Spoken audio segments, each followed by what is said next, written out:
이혼 서류에 도장을 찍는 순간 제 마음속에 미련 따윈 한 점도 없었습니다.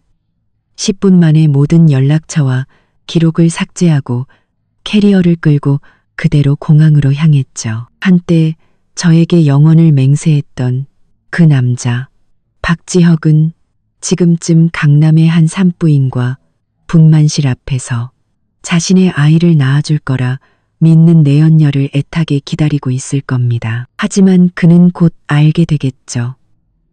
자신이 얼마나 어리석었는지 저는 알고 있었습니다. 잠시 후 간호사의 단 한마디가 그를 천국에서 지옥으로 떨어뜨리고 그는 길바닥에 주저앉아 다신 일어나지 못하리라는 것을요. 이야기꾼 채널 구독과 좋아요는 더 좋은 이야기를 만드는데 큰 힘이 됩니다. 지금 한 여자의 통쾌한 복수극이 시작됩니다. 이혼 도장이 찍힌 서류를 손에 쥐자 그 차가운 감촉이 창밖의 12월 칼바람보다 더 뼛속 깊이 파고들었습니다. 하지만 동시에 마음을 짓누르던 거대한 돌덩이가 드디어 사라진 기분이었죠. 구청 직원이 서류를 정리하는 동안 저는 망설임 없이 휴대폰을 꺼내 미리 준비해둔 통신사와 은행 앱을 열었습니다. 모든 것을 해지하고 탈퇴하는 손가락이 쉴 새 없이 움직였죠. 강서월 씨, 정말 다시 생각해보지 않으시겠어요? 제 단호한 모습에 직원이 안타까운 듯 물었습니다. 저는 그를 보며 희미하게 웃어 보였습니다.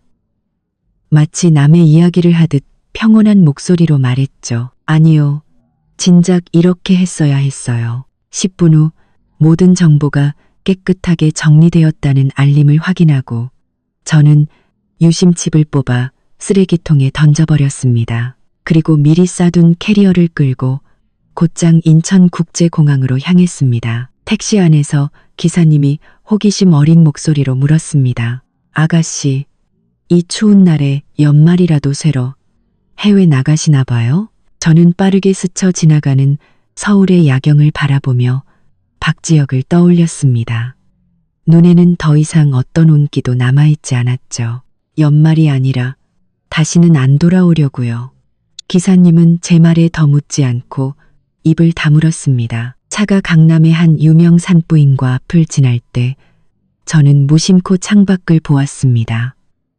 병원 앞에 박지혁의 검은색 스포츠카가 세워져 있었습니다. 보나마나 분만실 앞에서 내연녀 민채원을 지키고 있겠죠. 한때 그는 민채원을 위해 저를 수없이 속이고 상처 줬습니다. 이제야 당당하게 사랑하는 여자 곁에 있을 수 있게 되었으니 방금 이혼한 전처 따위는 이미 까맣게 잊었을 겁니다. 저는 비행기 티켓을 꺼내 목적지를 손가락으로 가볍게 쓸었습니다.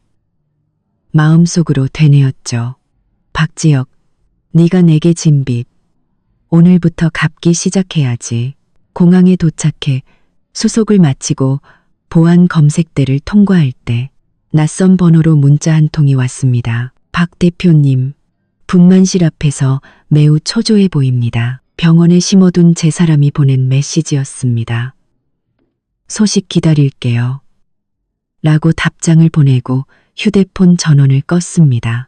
탑승구 의자에 앉아 눈을 감자 박지혁과의 지난 날들이 떠올랐습니다. 달콤했던 기억들은 이제 저를 찌르는 가시가 되었지만 더는 아프지 않았습니다. 마음이 죽어버리니 아무것도 느껴지지 않았죠. 탑승 안내 방송이 흘러나왔습니다. 저는 자리에서 일어나 짐을 챙겨 탑승구로 향했습니다.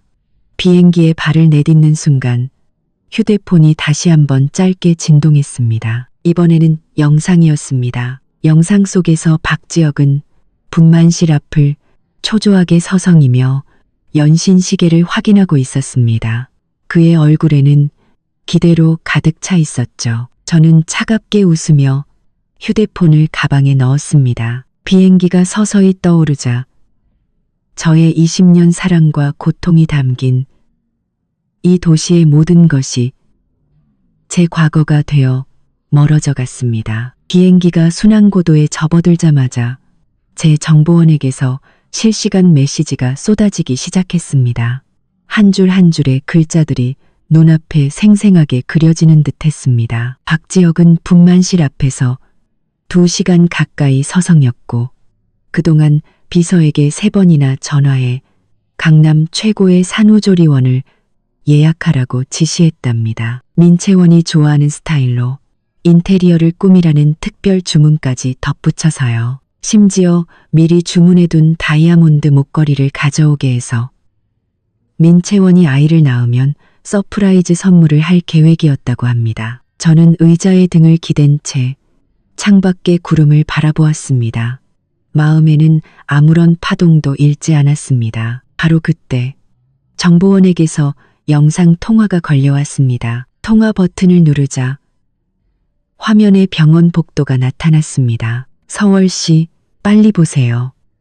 분만실 불이 꺼졌어요. 정보원의 목소리는 긴장감에 낮게 잠겨 있었습니다. 화면을 주시하자 분만실 문이 열리고 간호사가 아기를 안고 나왔습니다. 박지혁이 곧장 달려가 떨리는 목소리로 물었습니다. 간호사 선생님, 제 아내는 괜찮습니까? 아이는 건강한가요? 간호사는 걸음을 멈추고 잠시 망설이는 듯 박지혁과 주위를 둘러보더니 이내 결심한 듯 입을 열었습니다. 박 대표님, 드릴 말씀이 있습니다.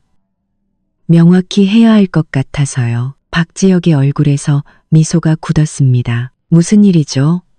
말씀하세요. 간호사는 심호흡 한번 하더니 카메라 너머로도 선명하게 들리는 목소리로 말했습니다.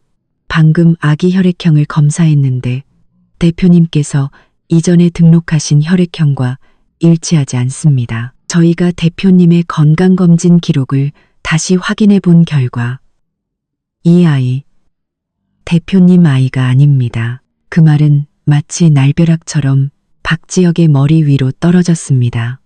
그는 그 자리에 얼어붙은 채 간호사 품에 안긴 아기를 믿을 수 없다는 눈으로 쳐다보았습니다. 불가능해. 무슨 헛소리야. 채원이가 낳은 내 아이인데 어떻게 내 아이가 아닐 수가 있어. 간호사는 보고서 한 장을 그에게 건넸습니다. 대표님, 이건 저희 병원의 공식적인 1차 검사 결과입니다. 못 믿으시겠으면 유전자 검사를 의뢰하셔도 좋습니다. 하지만 저희가 이런 일로 장난치지는 않습니다. 박지혁은 떨리는 손으로 보고서를 받아들었습니다. 페이지를 넘길수록 그의 얼굴은 새하얗게 질려갔고 결국 다리에 힘이 풀린 채 병원 앞 길바닥에 그대로 주저앉고 말았습니다. 주위 사람들이 웅성거리며 휴대폰으로 사진을 찍었지만 그는 아무것도 의식하지 못한 채 보고서만 뚫어져라 쳐다보며 중얼거렸습니다. 불가능해. 어떻게 이럴 수가. 정보원이 카메라를 가까이 당기자 박지혁의 얼굴에 떠오른 절망이 선명하게 보였습니다. 그가 제 앞에서는 단 한 번도 보인 적 없던 표정이었죠. 저는 전화기에 대고 말했습니다. 됐어요. 이제 그만 찍어도 돼요. 영상은 잘 보관해줘요. 전화를 끊고 창밖을 내다보았습니다. 구름 사이로 쏟아지는 햇살이 제 얼굴을 비췄습니다. 저는 가볍게 미소 지었습니다. 박지혁, 이건 시작일 뿐이야. 네가 내게 진 빚은 아직 한참 남았거든. 화면 속에서 무너져 내린 박지혁을 보니 애써 묻어두었던 과거의 기억들이 파도처럼 밀려왔습니다. 저는 비행기 좌석에 몸을 기댄 채 처음으로 그 찢어질 듯한 배신의 순간들을 정면으로 마주했습니다. 첫 번째 배신은 3년 전 한 비즈니스 파티에서였습니다. 그날 저는 그와 함께 참석하기 위해 한껏 꾸몄지만 그는 중요한 접대 자리라며 저를 집에 혼자 남겨두었죠. 결과는 다음 날 그의 흐트러진 옷차림과 낯선 여대생이 호텔에서 함께 나오는 사진으로 제게 배달되었습니다. 사진을 들고 그를 찾아갔을 때 그는 제 앞에 무릎을 꿇고 상대편의 계략에 빠져 약에 취했었다며 용서를 빌었습니다. 그리고는 그 여대생을 즉시 유학 보내버리고 저희 집 앞에서 사흘 밤낮으로 비를 맞으며 애원했죠. 서월아, 내가 잘못했어. 제발 한 번만 기회를 줘. 그때의 저는 아직 그를 사랑했고 꽁꽁 얼어붙은 그의 얼굴에 마음이 약해져 그를 용서했습니다. 하지만 그건 악몽의 시작에 불과했습니다. 반년 후 저는 건강검진을 받으러 간 병원에서 그 여대생 민채원의 산부인과 진료에 동행한 그와 마주쳤습니다. 제가 따져 묻자 그는 저를 한쪽으로 끌고 가 속삭였습니다. 몇 달 전 해외 출장 때 교통사고가 났는데 채원이가 목숨 걸고 날 구해줬어. 그런데 아이가 생겼고 할머니가 돌아가시겠다고 해서 어쩔 수가 없었어. 그는 저를 끌어안고 약속했습니다. 서월아, 아이만 낳으면 바로 둘 다 멀리 보내고 다시는 내 눈앞에 나타나지 않게 할게. 저는 또다시 그의 말을 믿었습니다.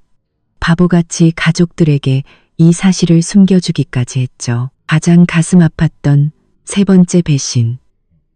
작년 돌아가신 어머니의 기일에 어머니의 유품인 사파이어 목걸이가 경매에 나왔습니다. 그것은 어머니가 제게 남긴 유일한 희망이었죠. 저는 오랫동안 돈을 모아 그 목걸이를 되찾고 싶었습니다. 하지만 박지혁은 계속해서 제 값을 불렀고 결국 터무니없는 가격으로 목걸이를 낙찰받아 민채원에게 선물했습니다. 제가 VIP 룸으로 달려가 그에게 소리치자 그는 지친 얼굴로 말했습니다. 채원이가 요즘 산전 우울증 때문에 힘들어하는데 저 목걸이를 꼭 갖고 싶어 했어.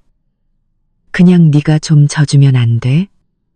아이만 낳으면 우리 예전으로 돌아갈 수 있잖아. 그 순간 그의 눈에 담긴 민채원을 향한 보호 본능을 보며 저는 그의 마음속에서 제가 더 이상 중요하지 않다는 것을 깨달았습니다. 그러던 어느 날 민채원은 제 앞에서 보란듯이 발을 헛디뎠고 박지혁은 망설임 없이 저를 밀치고 그녀를 안아 병원으로 달려갔습니다. 저는 그가 미는 바람에 테이블 모서리에 허리를 부딪혀 식은땀을 흘렸지만 그는 뒤도 돌아보지 않았습니다. 바로 그날 저는 완전히 마음을 접었고 이혼을 그리고 이 고통스러운 남자에게서 떠날 계획을 세우기 시작했습니다. 비행기 안내 방송이 목적지 도착을 알렸습니다. 저는 눈을 뜨고 과거의 기억들을 완전히 털어냈습니다. 오늘부터 저 강서월은 박지혁 때문에 더 이상 눈물 흘리지 않을 겁니다. 이혼을 결심한 후 제가 가장 먼저 한 일은 변호사를 찾아 이혼 합의서를 작성한 것이었습니다. 박지혁의 지독한 소유욕을 알기에 그가 순순히 서명하지 않으리란 걸 알고 있었죠. 그래서 저는 조력자가 필요했습니다. 바로 민채원이었죠. 저는 이혼 합의서를 들고 민채원이 입원한 VVIP 병실로 향했습니다. 박지혁이 고용한 경호원들은 저를 보고 난처한 표정을 지었지만 저는 그들을 지나쳐 병실 문 앞에서 박지혁이 나오길 기다렸습니다. 얼마 지나지 않아 민채원의 애교 섞인 목소리가 들렸습니다. 지혁 씨, 나 청담동 그 유명한 카페 티라미수 먹고 싶은데 사다 주면 안 돼요? 박지혁의 목소리는 꿀이 떨어질 듯 다정했습니다. 알았어. 금방 다녀올게. 그가 문을 열고 나오다 저를 발견하고는 미간을 찌푸렸습니다. 네가 여긴 어쩐 일이야? 저는 그를 무시하고 병실로 들어갔습니다. 민채원은 저를 보자마자 눈시울을 붉히며 가련한 표정을 지었습니다. 서월 씨, 저 원망하러 오셨어요? 전 정말 일부러 그런 게 아니에요. 그만하시죠. 저는 그녀의 말을 자르고 테이블 위에 이혼 합의서를 내려놓았습니다. 여기 다른 사람 없으니 연기할 필요 없어요. 민채원의 얼굴이 순간 굳어지며 당황한 기색이 스쳤습니다. 저는 말을 이었습니다. 박지혁이 예전에 당신에게 50억 주면서 떠나라고 했었죠. 그런데 아이까지 가져서 돌아왔잖아요. 당신이 원하는 건 결국 박지혁의 아내 자리 아닌가요? 그녀는 입술을 깨물 뿐 말이 없었습니다. 저는 수표 한 장을 꺼내 합의서 옆에 놓았습니다. 여기 10억이에요. 박지혁이 이 이혼 합의서에 서명하게만 만들면 이 돈은 당신 거예요. 그리고 약속하죠. 서명받는 즉시 저는 떠나서 다시는 돌아오지 않겠다고. 그럼 그 자리는 온전히 당신 차지가 될 거고요. 민채원은 수표에서 눈을 떼지 못했습니다. 그녀의 눈에는 탐욕이 가득했죠. 잠시 고민하던 그녀가 물었습니다. 어떻게 서명을 받죠? 그 사람이 내용을 꼼꼼히 볼 텐데요. 방법은 이미 생각해뒀어요. 그가 검토해야 할 다른 서류들 사이에 이걸 끼워 넣어요. 새로 계약할 산후조리원 서류라고 하면서 빨리 서명해야 한다고 재촉하세요. 지금 그는 당신과 아이 생각에 빠져서 제대로 확인하지 않을 거예요. 민채원은 고개를 끄덕이고는 합의서와 수표를 챙겼습니다. 좋아요. 도와드리죠. 대신 약속은 지켜주셔야 해요. 물론이죠. 전 약속 지킵니다. 병실을 나서 복도 끝으로 걸어갈 때 티라미수를 사서 돌아오던 박지혁과 마주쳤습니다. 그는 저를 보고 의심스러운 눈초리로 물었습니다.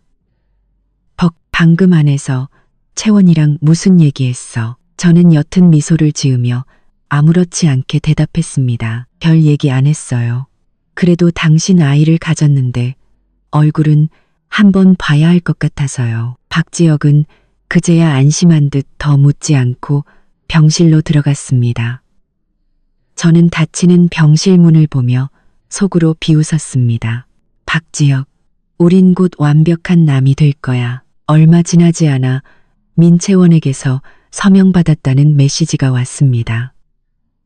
저는 서명이 완료된 이혼 합의서를 들고 구청에 이혼 신고를 예약했습니다. 그 순간 저를 짓누르던 거대한 산이 무너지는 듯한 해방감을 느꼈습니다. 서명된 이혼 합의서를 손에 넣었지만 저는 바로 구청으로 가지 않았습니다. 마지막으로 한 가지를 더 확인하고 싶었죠. 박지혁이 저를 다니스라도 신경 쓰고는 있는지. 하지만 그 마지막 기대는 저를 강원도의 눈 속에 파묻혀 죽게 할 뻔했습니다. 어느 날 박지혁이 갑자기 저를 찾아와 강원도로 스키 여행을 가자고 했습니다. 예전에 함께 약속했던 곳이라면서요. 저는 민채원의 부추김에 못 이겨 저를 달래러 온 것이란 걸 알았지만 그의 제안을 받아들였습니다. 그가 얼마나 냉정한 사람인지 제 눈으로 확인하고 싶었거든요. 출발하는 날 하늘에서는 한방눈이 쏟아졌습니다. 차로 3시간을 달려 스키 리조트에 도착하자마자 박지혁의 전화가 울렸습니다. 민채원이 배가 아프다고 연락한 것이었죠. 전화를 끄는 그의 얼굴이 순식간에 굳어졌습니다. 그는 제 손목을 잡고 말했습니다. 서월아, 채원이가 아프대. 나 먼저 돌아가야겠어. 여기서 서울까지는 그리 멀지 않으니까. 택시 타고 혼자 돌아올 수 있지? 그의 다급한 모습에 제 심장은 차갑게 식어버렸습니다. 박지혁, 여기선 택시도 안 잡히는 거 알잖아요. 그런데 나 혼자 가라고요? 그는 짜증스럽게 제 손을 뿌리쳤습니다. 떼쓰지 마. 채원이 뱃속에는 내 아이가 있단 말이야. 무슨 일이라도 생기면 어떡해. 일 처리하고 바로 데리러 올 테니 기다리고 있어. 그 말만 남기고 그는 차를 몰아 순식간에 사라졌습니다. 온 세상에 저 혼자만 남겨진 채로요. 바람은 거세지고 눈발은 더욱 굵어졌습니다. 저는 코트를 여미고 눈밭을 1시간 가까이 걸었습니다. 덫은 천인다. 발의 감각이 사라질 때쯤 멀리서 우르르 하는 굉음이 들려왔습니다. 눈사태였습니다. 금각이 있다. 저는 급히 옆에 있는 바위 뒤로 몸을 숨겼지만 거대한 눈의 파도에 휩쓸려 눈더미 속에 파묻히고 말았습니다. 오른쪽 다리에서 찢어지는 듯한 고통이 느껴졌습니다. 직감적으로 골절이라는 걸 알았죠. 저는 휴대폰을 꺼내 필사적으로 박지혁에게 전화를 걸었습니다. 7번의 시도 끝에 겨우 연결되었습니다. 박지혁, 눈사태가 났어. 나 눈 속에 파묻혔다고. 제발 구해줘. 하지만 전화기 너머로 들려온 것은 민채원의 명랑한 목소리였습니다. 여보세요? 누구세요? 신호가 잘 안 들리네. 뒤이어 박지혁의 다정한 목소리가 들렸습니다. 채원아, 누구 전화야? 신경 쓰지 말고 어서 죽부터 먹어. 식으면 위에 안 좋아. 채원아 케이프리프리 그리야. 채원아 둥. 민채원이 웃으며 말했습니다. 누군지 모르겠어요. 잘못 걸었나 봐. 역시 지혁 씨가 끓여준 죽이 제일 맛있어요. 지난번에 누가탕에 약탄 이후로는 지혁 씨가 해준 것만 먹게 돼요. 휴대폰을 든 채 제 온몸의 피가 차갑게 식었습니다. 그는 민채원이 제게 누명을 씌우기 위해 탕에 약을 탔다는 사실을 알면서도 그녀를 믿었던 겁니다. 그리고 저를 이 눈 속에 버려두고 죽게 내버려둔 것이었죠. 눈덩이가 등을 덮쳤고 저는 더 이상 버틸 수 없었습니다. 손에서 휴대폰이 미끄러져 떨어지고 의식이 점점 흐려졌습니다. 저는 지나가던 산장 주인에게 구조되어 병원에서 보름 동안 입원했습니다. 그 시간 동안 박지혁에 대한 모든 미련을 완전히 끊어냈습니다. 그리고 몰래 신분 말소와 해외 출국 수속을 준비하기 시작했죠. 저는 맹세했습니다. 이 남자는 제 인생에서 완전히 지워버리겠다고. 낯선 나라의 공항에 비행기가 착륙했을 때 햇살이 눈부셨습니다. 저는 캐리어를 끌고 터미널을 나서며 꽃향기 섞인 공기를 깊게 들이마셨습니다. 비로소 다시 태어난 기분이었습니다. 저는 대도시가 아닌 바다와 인접한 작은 도시에 자리를 잡았습니다. 아무도 저를 모르고 아무도 박지혁의 이름을 입에 올리지 않는 곳이었죠. 저는 길가의 작은 가게를 얻어 아담한 카페를 열기로 했습니다. 가게를 꾸미는 동안 저는 직접 페인트 칠을 하고 가구를 골랐습니다. 매일 땀으로 흠뻑 젖었지만 조금도 힘들지 않았습니다. 예전 박지혁의 아내로 살 때는 병뚜껑 하나도 제 손으로 따본 적 없었지만 그런 삶은 제가 원하는 것이 아니었습니다. 지금처럼 제 손으로 무언가를 일구어내는 삶이 훨씬 더 단단하게 느껴졌습니다. 카페 개업 전날 가게 앞에서 작은 치즈 고양이 한 마리를 만났습니다. 녀석은 꾀죄죄한 모습으로 제 발목에 몸을 비비며 야옹거렸죠. 별처럼 빛나는 눈동자를 가진 고양이였습니다. 제가 녀석의 머리를 쓰다듬어 주자 녀석은 벌러덩 누워 애교를 부렸습니다. 그 모습에 제 마음이 녹아내렸죠. 그 녀석 이 근처를 자주 맴돌아요. 제가 매일 밥을 챙겨주고 있죠. 부드러운 목소리에 고개를 들자 하얀 셔츠 차림의 한 남자가 고양이 사료를 들고 서 있었습니다. 그의 미소는 깨끗하고 따뜻했습니다. 그는 제 옆에 쭈그려 앉아 바닥에 사료를 부어주었고 고양이는 신나게 달려가 밥을 먹기 시작했습니다. 저는 이면우라고 합니다. 이 근처에 살아요. 그가 손을 내밀었습니다. 계속 인테리어 공사하시던데 이 카페 사장님이신가요? 저는 그의 손을 잡으며 웃었습니다. 강서월이에요. 내일 정식으로 오픈해요. 앞으로 잘 부탁드려요. 우와, 정말요? 내일 꼭 첫 손님으로 올게요. 이 카페 생기기만 기다렸거든요.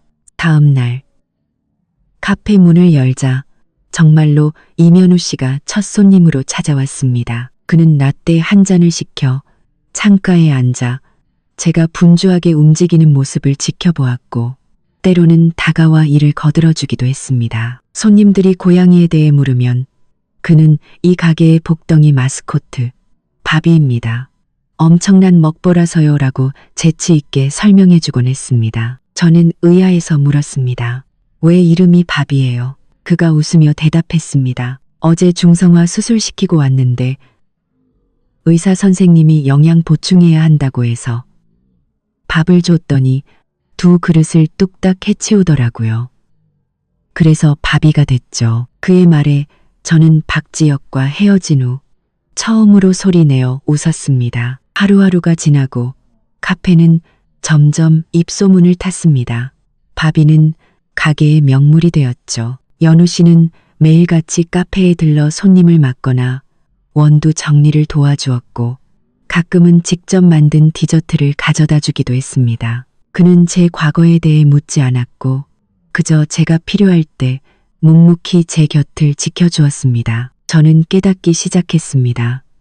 배신도 거짓말도 없는 삶이 이렇게나 단순하고 따뜻할 수 있다는 것을요. 오직 햇살과 커피, 그리고 곁에 있는 다정한 사람만으로도 충분했습니다. 저는 매일 아침이 오는 것을 기대하게 되었고, 과거의 상처를 조금씩 놓아주기 시작했습니다. 한편, 병원 앞에서 반나절을 넘게 멍하니 앉아있던 박지혁은 비서의 부축을 받고서야 겨우 일어섰습니다. 그는 혈액형 보고서를 손에 쥔 채 아이는 당신 아이가 아니다라는 간호사의 말이 머릿속을 맴도는 것을 느꼈습니다. 그는 미친 사람처럼 병실로 뛰어들어가 민채원의 손목을 붙잡고 소리쳤습니다.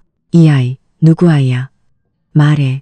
민채원은 그의 험악한 기세에 겁을 먹고 울기만 할 뿐 아무 말도 못했습니다. 그제야 박지혁은 민채원이 그동안 유전자 검사를 이 핑계 저 핑계대며 미뤄왔던 것을 떠올렸습니다. 그는 즉시 비서에게 민채원의 뒷조사를 시켰고 얼마 지나지 않아 비서는 충격적인 자료를 들고 왔습니다. 민채원은 박지혁을 만나기 전까지 고 회장이라는 재력가의 후원을 받고 있었고 그 남자의 혈액형이 아이의 혈액형과 정확히 일치한다는 내용이었습니다. 내가 너 같은 년한테 그렇게 처참하게 속았단 말인가. 박지혁은 민채원을 뿌리치고 돌아섰습니다. 그 순간 문득 강서월이 떠올랐습니다. 자신이 그녀에게 상처를 줄 때마다 슬픔에 잠겼던 그녀의 눈빛, 강원도 눈 속에서 애타게 자신을 부르던 목소리, 이혼 서류에 서명할 때의 그 평온했던 표정까지 그는 그제야 깨달았습니다. 강서월은 이 모든 사실을 이미 알고 있었던 겁니다. 절망이 충분히 쌓였기에 그렇게 미련 없이 떠날 수 있었던 것이죠. 당장 강서월 행방 알아봐. 박지혁은 비서에게 공황 상태에 빠진 사람처럼 소리쳤습니다. 무슨 수를 써서라도 반드시 찾아내. 비서는 꼬박 사흘을 수소문했지만 어떤 단서도 찾지 못했습니다. 강서월의 주민등록번호, 은행 계좌, 휴대폰 번호까지 모두 정지되거나 해지된 상태였습니다. 그녀는 마치 세상에서 증발해버린 것 같았습니다. 박지혁은 우리가 함께 살던 텅 빈 빌라로 갔습니다. 그곳에는 얇은 먼지만 쌓여 있을 뿐 강서월의 물건은 단 하나도 남아있지 않았습니다. 심지어 우리의 결혼사진조차 서랍 속에 뒤집혀 있었습니다. 그는 그녀가 자주 가던 카페, 서점, 심지어 우리의 모교까지 찾아다녔지만 어디에도 그녀의 흔적은 없었습니다. 텅 빈 집 거실에 앉아 벽에 걸린 웨딩 사진을 보며 박지혁은 처음으로 절망이라는 감정을 맛보았습니다. 그는 휴대폰을 꺼내 그녀와 관련된 모든 사진과 영상을 돌려보았습니다. 영상 속에서 환하게 웃으며 지혁아라고 부르는 그녀의 모습을 보며 그의 눈에서 마침내 눈물이 터져 나왔습니다. 서월아, 내가 잘못했어. 제발 돌아와줘. 널 속여서, 상처 줘서, 그 추운 눈 속에 너 혼자 둬서 미안해. 돌아오기만 하면 뭐든지 다 할게. 우리 다시 시작하자. 응, 바로 그때 비서에게서 전화가 걸려왔습니다. 대표님, 찾았습니다. 강릉 쪽에서 강서월 씨와 아주 닮은 사람이 카페를 열었다는 제보가 있습니다. 박지혁은 소파에서 벌떡 일어나 외투를 집어들고 밖으로 뛰쳐나갔습니다. 차에 올라탄 그의 머릿속에는 오직 한 가지 생각뿐이었습니다. 강서월, 이번에는 절대 내 손을 놓지 않을 거야. 제가 카페에서 손님에게 커피를 건네주던 순간 유리문이 열리며 익숙한 향수 냄새가 코를 찔렀습니다. 박지혁이었습니다. 그는 헝클어진 머리와 핏발 선 눈, 먼지 묻은 양복 차림으로 문 앞에 서 있었습니다. 한눈에 봐도 급하게 달려온 모습이었죠. 카페 안의 손님들이 모두 그의 험악한 기세에 놀라 쳐다보았지만 저는 애써 태연한 척하며 하던 일을 계속했습니다. 카페 안의 손님들, 하지만 그는 곧장 제게 다가와 제 손목을 거칠게 붙잡았습니다. 서월아, 드디어 찾았어. 그의 목소리는 떨리고 있었습니다. 나랑 같이 돌아가자. 응, 내가 다 잘못했어. 민채원 그 애한테는 내가 눈이 멀었었어. 너를 속이고 상처 주면 안 됐는데 우리 다시 시작하자. 제발. 저는 그의 손을 뿌리치려 했지만 그는 더 세게 손목을 움켜쥐었습니다. 박지혁 씨, 우린 이미 이혼했어요. 더 할 말 없으니 이 손 놓으세요. 못 놔. 넌 내 아내야. 평생 내 아내여야만 해. 돌아가자. 예전보다 훨씬 더 잘해줄게. 그때였습니다. 그 손 놓으시죠. 화가 난 목소리와 함께 연우 씨가 나타나 박지혁을 밀치고 저를 자신의 등 뒤로 보호했습니다. 그는 박지혁을 차갑게 쏘아보며 말했습니다. 박지혁 씨, 자중하시죠. 서월 씨는 지금 당신을 보고 싶어 하지 않습니다. 박지혁의 얼굴이 험악하게 일그러졌습니다. 넌 뭔데 끼어들어. 우리 부부 일에 상관 마. 저는 서월 씨의 친구이자 이 가게의 단골입니다. 연우 씨는 제 손을 꼭 잡고 단호하게 말했습니다. 그리고 두 분이 이혼했다는 것도 알고 있습니다. 당신이 과거에 서월 씨에게 어떤 상처를 줬는지도요. 그녀를 강원도 눈 속에 버려두고 눈사태로 죽을 뻔하게 만들고 다른 여자 말만 믿고 그녀의 억울함을 외면했죠. 이제 와서 무슨 낯으로 그녀를 찾아온 겁니까? 박지혁은 아무 말도 하지 못하고 얼굴만 붉혔습니다. 그는 애원하는 눈빛으로 저를 바라보았습니다. 서월아, 저 사람 말 믿지 마. 난 그때 민채원한테 속았던 거야. 널 버리려던 게 아니었다고. 돌아가서 다 설명하게 해줘. 응? 설명이라고요? 저는 차갑게 웃으며 연우 씨 뒤에서 걸어 나왔습니다. 박지혁 씨, 지금 와서 설명이 무슨 의미가 있죠. 당신이 나를 눈 속에 버려두고 눈사태에 묻히는 걸 외면했을 때, 민채원의 거짓말을 믿고 내 억울함을 외면했을 때, 그땐 왜 설명할 생각조차 안 했죠? 저는 가게 문을 가리키며 소리쳤습니다. 여긴 당신이 있을 곳이 아니에요. 당장 나가세요. 그러지 않으면 경찰에 신고할 겁니다. 박지혁이 무어라 더 말하려던 순간 연우 씨가 휴대폰을 들어 110을 누르는 신용을 했습니다. 그는 제 단호한 눈빛을 보고는 결국 이를 갈며 연우 씨를 한번 쏘아보고는 카페를 떠났습니다. 그가 사라지는 것을 보고 나서야 저는 긴장이 풀려 손바닥에 흥건한 식은땀을 느꼈습니다. 연우 씨가 제 어깨를 다독이며 부드럽게 말했습니다. 괜찮아요. 이제 다신 못 올 겁니다. 제가 있으니까요. 저는 그를 보며 고마운 마음이 들었습니다.